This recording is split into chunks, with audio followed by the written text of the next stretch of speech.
around like 2010, 2011, 2012, there's all this different stuff that's happening. You're back in WWE, but then it's like, are you going to keep wrestling? Are you going to become a producer?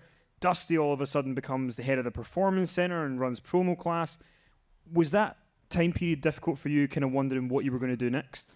It was, because at that point I was working a lot with the ECW stuff, and me and Ted DiBiase Jr. were having some great matches, and I felt like I was on the rise again, really tearing it up. And I injured my shoulder, and I had to have some serious surgery.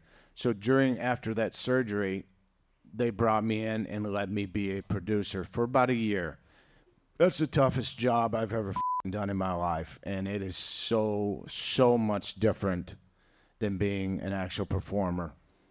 And just a quick day of what goes on is that we sit in the production meeting room, and we are given the script for tonight's Raw, and we read it over and we read it over again, and then we go through each individual segment and talk about them. And it takes forever. That's not me. I got to be moving and doing stuff, you know.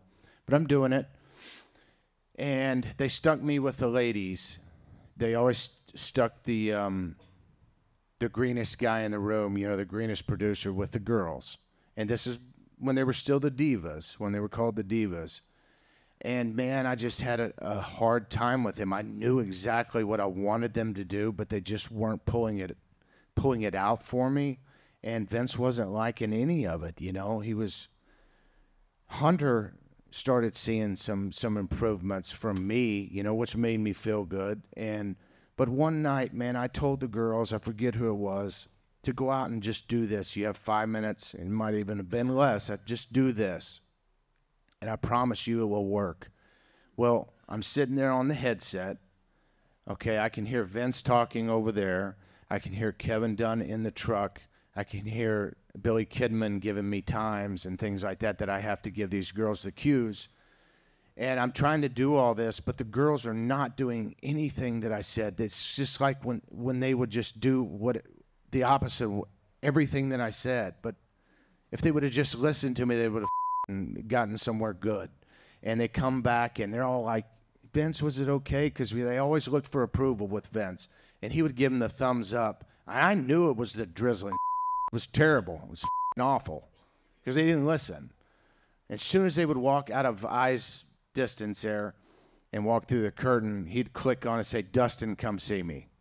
So I'm like, okay, I know what's coming. And I walk around there, and he throws his headset down. He's, why the are you trying to set my business back 60 years or whatever the he said to me? And I'm just like, Vince, I'm sorry, man. I don't want to hear your goddamn sorry, but they didn't. It's not their fault. It's your fault. This is your match. But I know I'm in charge of this match, but I can't go out there and make them do it. So this is what I mean by it was not for me. And I could not wait to get fired from that job and get back to what I'm best at, which is wrestling. And so that finally happened, and I got fired, and I came back and started wrestling again. And my dad is down with the PC Center now.